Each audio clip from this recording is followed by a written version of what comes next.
टांगली है महफिल से यही रान। चुप रहा। अरे ओइसे जोते करबू गोरी हम के हरान, टांगली है रेवटी से यही रान।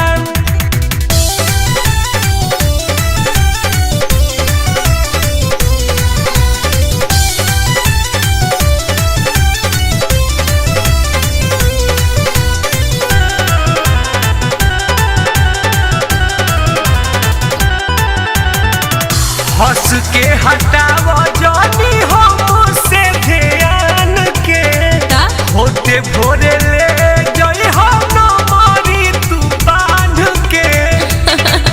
ई क्या कहता रहा? काहे पड़ल बड़ा टुन हमारा पीछा, मनीष रोहता से तोहरो न पूरी इच्छा। जा होने दोसरे पा दा तू ध्यान। अरे ओइसे जोती करबू गोरी हम के हरान, तो का बोले बो? टांगली है रेवटी से यही रान। चुप रहा।